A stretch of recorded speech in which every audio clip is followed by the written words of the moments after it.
started to gravitate towards energy medicine, I met Clint Ober 10 years ago. I met him at a conference here in California, in San Diego. And he was talking to me about energy. And as a cardiologist, the heart's all about energy. And the heart's an electrical organ, just like the brain. The brain's very electrical, but the heart's the most electrical organ in the body. And, Clint had this incredible insight about using the earth as a way of healing the body. And I said to him, look, all you got to do is show that earthing reduces inflammation, and you can sink your teeth into it, because inflammation is the root cause of coronary disease, cancer, thyroid disease, neurodegenerative disease, diabetes, you name it. Inflammation is the root cause of disease. So Clint then took the reins, and he was like a salmon swimming upstream. I mean, it was rough. He went to a lot of scientists and a lot of MDs, and they didn't get it. Unfortunately, after 10 years and millions of dollars of research, a lot of the conventional medical doctors still don't get it, But the truth is that if you use the energy of the earth, the energy of the earth, it's less than a milligauss. It's about 0.5 milligauss. And basically, what the energy of the earth is, it's really simple. The earth is struck by lightning thousands of times per minute, especially around the equator. When the lightning strikes the earth, or when there's solar flares from the atmosphere, billions and trillions of electrons get infiltrated into the earth. Now, the electrons have a negative charge. Now, our bodies, because they're so toxic, living in 2010, our bodies are a sea of chemicals, and we're a sea of electric charge, and it's a positive electric charge from what we call free radical oxidative stress. So our bodies are starving for electrons, literally starving. Now, a lot of us get electrons. We take antioxidants. We take CoQ10, we take zinc, we take beta-carotene, lutein. I mean, the list goes on and on. They're powerful antioxidants, but you would need handfuls of antioxidants to sequester free radicals living in the day we live in. Let me give you an example. I was born in 1946. There were maybe 50 million cars in 1946. There was none of the sea of chemicals that we have today. There was certainly no EMF or RF. And the autism rate back in 1946 was 1 in 25,000. Around 1970, it increased to 1 in 10,000, maybe more because of a more polluted environment. Around 1980, with the advent of computers and the advent of cell phones, autism was now 1 in like 2,000, 1,500. Today, with billions of cell phones on the planet, and cordless phones, and Bluetooth monitors, and baby monitors, and you name it, now in a male, it's 1 in 67. I mean, our society it's killing itself. I mean, we're almost like the Roman Empire. The Roman Empire failed, and for you historians out there, you know this, where they drank a lot of wine, they drank in lead goblets, and the wine would oxidize with the lead, and basically they were drinking a lot of lead, and the Senate became demented. They developed Alzheimer's disease. So the Roman Empire, from outside wars, internal strife, and a Senate that couldn't do anything, almost like our Congress today, Basically, they couldn't do anything, the empire fell. And we're headed for the same thing. I was up in Canada. I did a section on there, 60 Minutes, of the American, counterpart. And in Canada, there's a big movement by consumers of trying to get Wi-Fi out of schools. In our country, everybody wants Wi-Fi. It was just on the news today. Starbucks has Wi-Fi. I won't fly in an airplane if they have Wi-Fi. Why? Because that Wi-Fi is pulsating energy, pulsating. Just like this energy, which is, and I hope I can get through the talk without, having disturbed heart rate variability, but just with this, So the point I want you to get here is that something is happening in the world today. And there's other societies, like the Soviet Union, won't allow a child to have a cell phone from 5 to 18. Outlawed. Finland, the same thing. Denmark, the same thing. Spain, Greece, Japan, they're trying to get Wi-Fi out. Our country is doing nothing. We are doing absolutely nothing The telecommunications industry spends billions of dollars a month in marketing and lobbying. You can't even sue anybody with a cell phone tower. They put cell phone towers in schools because they pay the school money to have a cell phone tower there. But then there's hope on the horizon, and the hope is grounding. When my son was sick, he said, "Dad, the thing that brings me back, that gets my energy, is when he walks barefoot." He walked barefoot so many times, he stepped on nails, he stepped on a bee.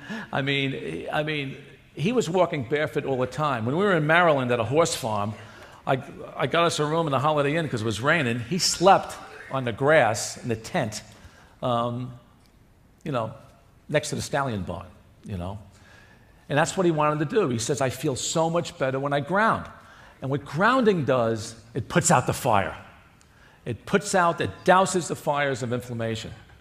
When I was practicing cardiologist, and my patients would travel to Florida when I was practicing in Connecticut, they would come back after a vacation, and they say, "I feel so much better."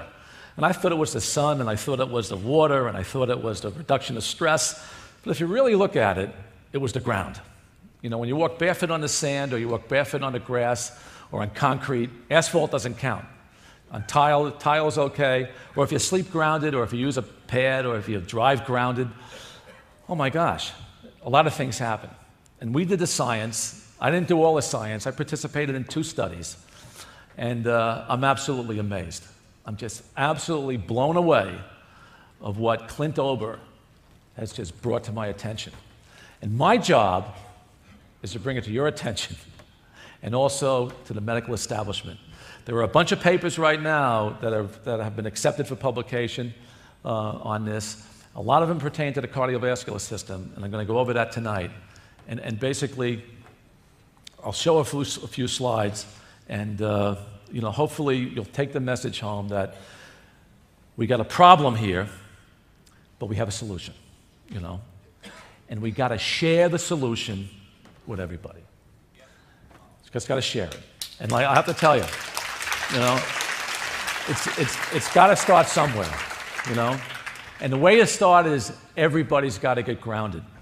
If you want to read a book, read it in your backyard. Put your feet on the ground, If you want a sun, just put your feet on the ground. Medicine is headed right into electrical medicine. Did anybody ever hear Nasir Hassan talk? Nassim, he was on Time magazine. He's a physicist. Guy is unbelievable. He solved Einstein's equations. He's in his 40s. He lived in Hawaii. That's right. You're from Hawaii. That's right. I met you before. We drank some water. What's your name again? Scott. Yeah, Scott and I drank a little blue water together. We bonded. And it's amazing that you know Nassim. He's a good friend. Oh, smartest guy I've ever met. And he's with the Resonance Project. Oh, okay, good. Thank you for that proper pronunciation. That's the right pronunciation, Scott? Yes, but I'm Scott. That's Scott. All right. But anyway, when I met Nassim, we were talking about zeta potential. And because I was looking for a perfect water, and we were talking about zeta potential, how the zeta potential thins the water. It's like water being wetter. And in his presentation, he was talking about how red blood cells, there's a force between red blood cells, and that red blood cells in our body function at the speed of light. Think about that. Our red blood cells are turning at 186,000 miles per second. That's unbelievable. Now, I got to tell you, as a cardiologist, I did 3,000 angiograms in a cath lab. And I was amazed when I was 30 years old, when I was a fellow in cardiology. We would put rubber bands around an artery, and we would cut an artery and stick a catheter in the artery, and then we would inject the heart would die, and the heart would light up like a Christmas tree, and we would see blockages. But sometimes those rubber bands would slip, and I'll never forget it as long as I lived. I will never forget this. If a rubber band slipped, that artery would squirt blood out and hit the ceiling 30 feet across the room. And what I got was that, well, that's why people bleed out from a gunshot wound within 30 seconds if you hit a major artery. But what I really got was how the heart can torque the blood. So Think of it this way. When the heart contracts in systole, it twists like this, and the blood gets torqued, and the blood's spinning at 186,000 miles a second. Well, the heart is an unbelievable organ. Unbelievable. Where it can have that force and throw that blood out. And now Pauling talked about when red blood cells start to lose vitamin C, they get knocked off by the spleen. Because what happens is when they get older, they can't keep up with their younger counterparts, and they can't function at 186,000 miles per second. So the body, in its wisdom, takes them out with the spleen. And then our bone marrow makes new red blood cells. So, in essence, we're electrical beings. You know, we're not flesh and bones. We're electric. We're electric. So, the heart, being an electrical organ, is the most vulnerable to toxic electrical stress, but it's the most susceptible to healing forces of harmonious waves that can nurture the heart. So we'll go with this, and we'll talk about vibrational medicine, and hopefully we'll get some good information. I got to take this jacket off because I'm getting hot under the lights.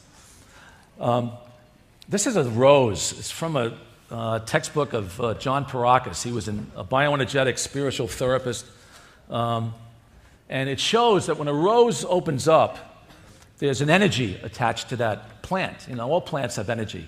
Gemstones have energy. Quartz has energy. And then the human body, we have an energy field around us, you know, the aura of the body.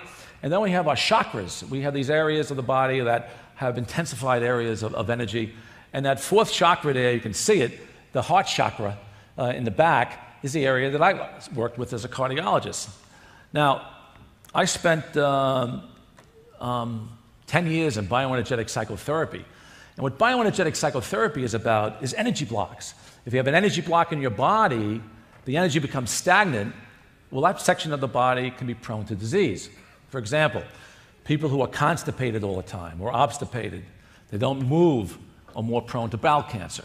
You know, as an example, people who don't breathe right, frozen diaphragms, barreled chest with a lot of heartbreak, don't expand their chest, get coronary disease. And there's a lot of science behind it. You know, they put out more thromboxane, their blood clots faster, they don't breathe as well.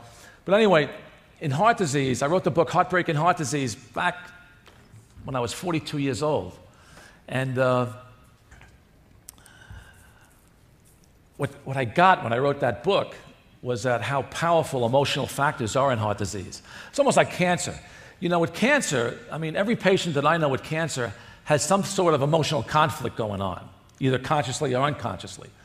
In cardiac disease, there's an emotional conflict, but it has more to do with heartbreak and the loss of unconditional love. And basically, if we don't have unconditional love when we're growing up, well, then we develop a false self. You know, it can be called a coronary prone personality, a type A behavior pattern. You can give it certain names, but if you don't have unconditional love, then you associate love based on success. So the body or the unconscious drive makes up the rule. Well, if I become successful, if I become a politician, a lawyer, a doctor, an accountant, somebody will love me. You know? And that sets the stage for coronary prone behavior. So the loss of love, and it can happen with the loss of a parent, a divorce, a loss of a pet. I've had all sorts of scenarios in my practice. So basically, the healing power of love is just unbelievable. Look, when you fall in love, what happens to your cells? They dance, they vibrate. They vibrate, they dance. You're happy, you're joyful when you're in love. And people don't get sick. And then there's a nice study of pets. You know, Jim Lynch did this study years ago. Now, I'm going to interview Jim Lynch for one of my newsletters, you know, and talk about any more research he has on the healing power of love. But he did the work in dogs where if you pet a dog, your blood pressure goes down. And then there was a study that came out later, and basically the study showed that if you had a heart attack and you came home to a pet, a cat or a loving dog, your incidence of a recurrent heart attack or death was 500% lower than if he came home to a judgmental spouse. So when I read that article, I got 3 dogs. I have 2 chows and an elk-hound. And my elk-hound, Charlie, he passed away about 4 years ago. He was 16. And the vet said, I've never seen a dog with a stronger heart. And Charlie's been taking CoQ10 for 15 of his 16 years. And then I had Chewy, my chow, which absolutely was the most loving dog I've ever had in my life. She had an angel in her. I am convinced she had an angel in that body. And we lost her this year in January at 14. And now I have another chow. She's 11. And I have to tell you, when you make contact with an animal and you look in their eyes and you make contact and you can take in that love of that 4-legged creature, oh man, it's incredible. Now, for you ladies out there who have a tough time trusting the opposite sex, and if you men have the same problem with the opposite sex, pays to get a dog of the opposite sex. I mean, you can save $100,000 in psychotherapy, It works. It absolutely works. So pets are a must. So anyway, I was driving yesterday, and I saw this, I'm at a light, and there's this beautiful Malamute, and I used to have an Alaskan Malamute, a real one from Alaska, because I practiced in Alaska for a while. I was a young doctor up there. And this dog pokes his head out, and he has these almond eyes, and he's a beautiful marked Malamute. And I said to the driver, I said, Malamute or Husky? And he goes, I don't know, I just picked it up from the pound. And I said, good for you, and anyway, go to a pound and adopt something, and give it a home.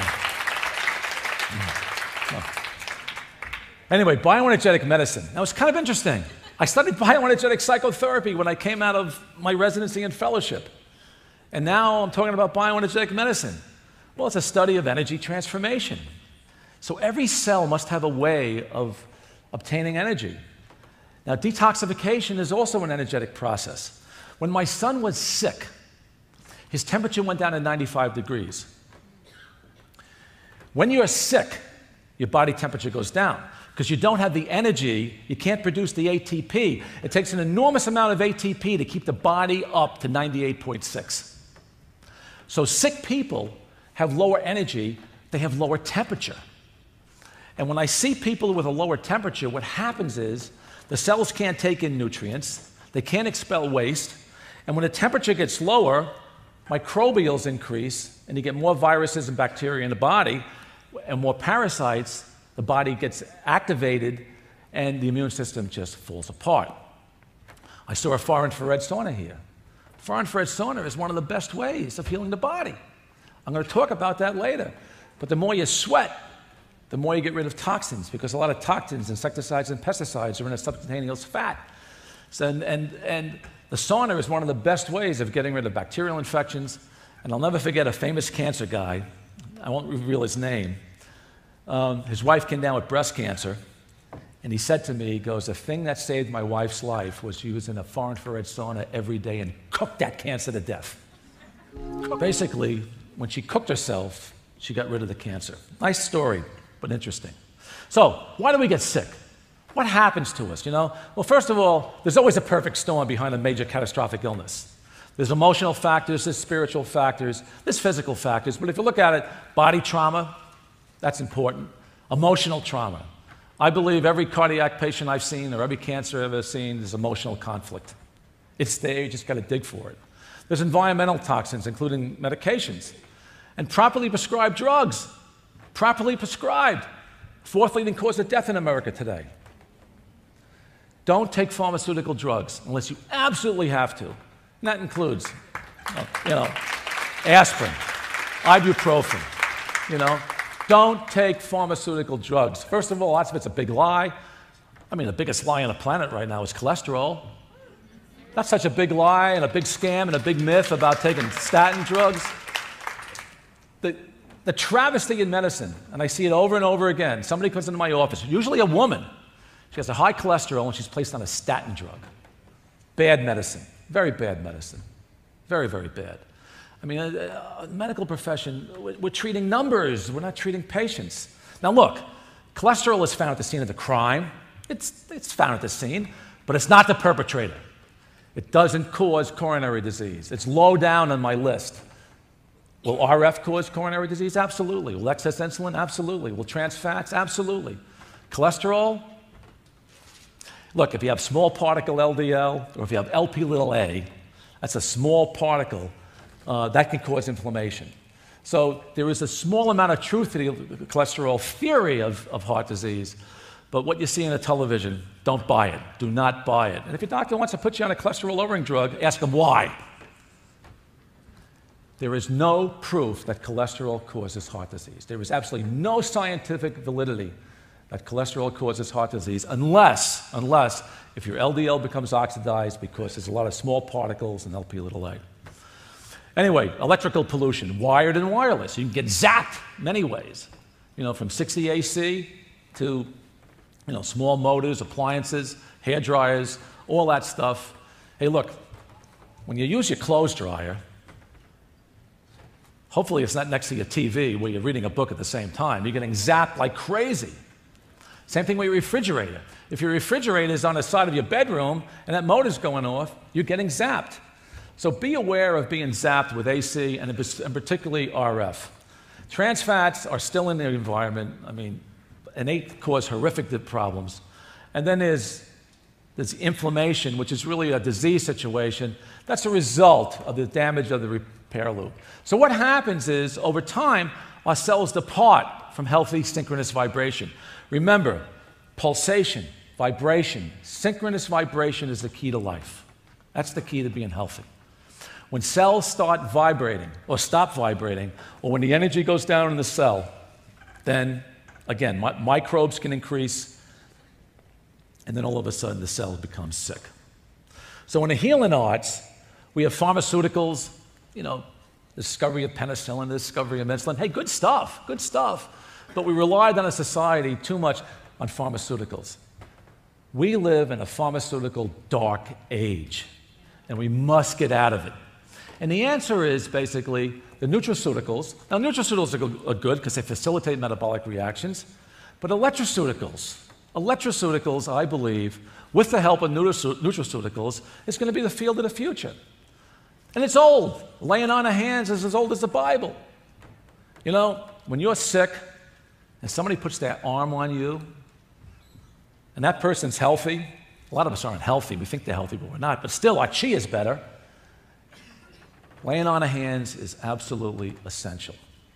So when doctors lay their hands on patients, or if you have an on-the-med practitioner that's laying their hands on you, or if you have somebody, or a massage therapist, or a chiropractor, or a DO, they're putting their hands on you, that's healing, especially if the intention is good. Then there's pulse magnetic fields, there's magnetism, far infrared sauna, there's laser, there's red light laser, and then there's grounding, the Earth's energy. The Earth's energy, to me, is the most subtle and the most ancient form of energy medicine. So if we look at pathology or illness, we have nutrient depletion, then we have environmental toxicity, we have emotional pollution, emotional trauma, and we get mitochondrial dysfunction.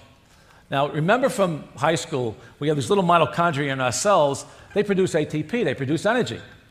And the problem is, especially in heart disease, we got like 5,000 mitochondria per cell, as opposed to 200 mitochondria in your biceps tendon or your biceps muscle.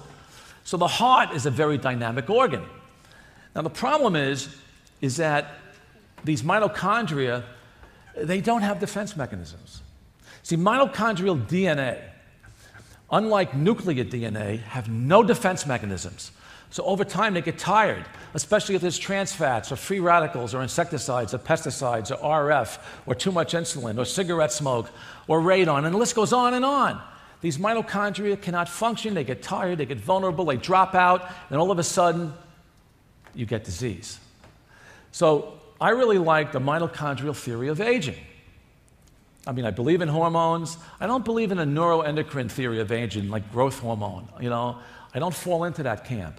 I do believe in hormonal situations. If your hormones are low, yes, that helps. But I believe that the key to aging is supporting mitochondria. And there's a lot of science behind it. Because if you get mitochondrial dysfunction, you're going to get illness. It's that simple. I remember I was in that American College of Cardiology conference. I was sitting in an audience like you, but there was like 10,000 cardiologists in the audience. And this researcher from Great Britain, he gets up and he gives this talk, 8-minute talk, and he says, we had 100,000 cases of heart failure in Great Britain, and 39,000 of them were idiopathic. Idiopathic? That means no known cause. And I'm sitting in my seat and I'm foaming at the mouth and I'm saying, what is wrong with this guy? I mean, nutritional cardiology, 39,000 cases, I'd say about the majority of them were due to CoQ10 deficiency, or nutritional factors, where the heart struggles and the mitochondria aren't fed and the heart suffers. So the key to aging is keeping your mitochondria intact. And there's the data. 100-year-old people have good mitochondria. You can give rats and mice catalase, which is a natural antioxidant defense mechanism in the body. They'll increase their lifespan. The science shows that if you protect your mitochondria, you're going to live longer. Now, what do pharmaceutical drugs do? Well, pharmaceutical drugs are mitochondrial toxins. They're toxins on the mitochondria. They knock off mitochondria. Let me give you an example. Non-steroidals.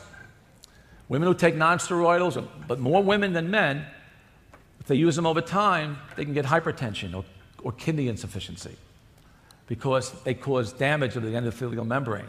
Men who take Viagra or any of these, nitric oxide producing drugs, they produce so much nitric oxide. So if a male gets stuffy nose or a headache or he's seeing blue lights, that's mitochondrial cell death.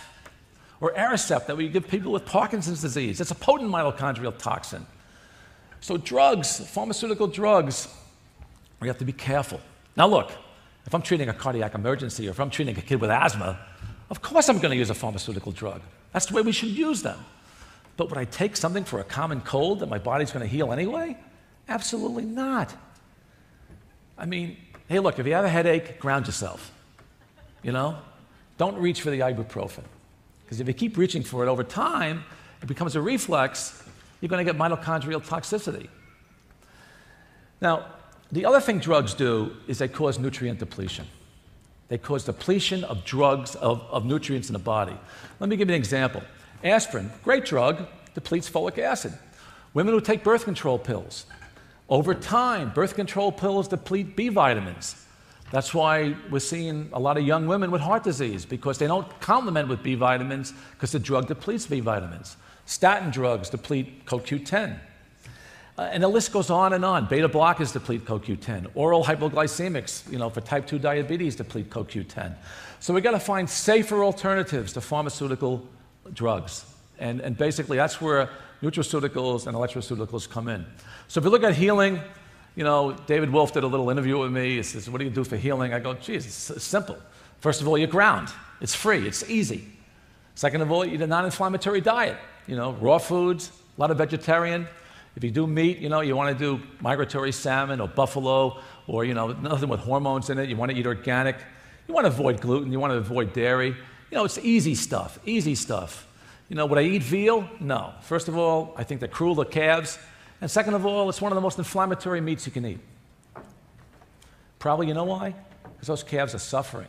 And that suffering is transferred to the meat.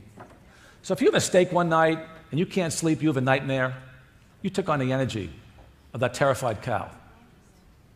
That's energy medicine, folks. That's a transfer of energy that goes into your body.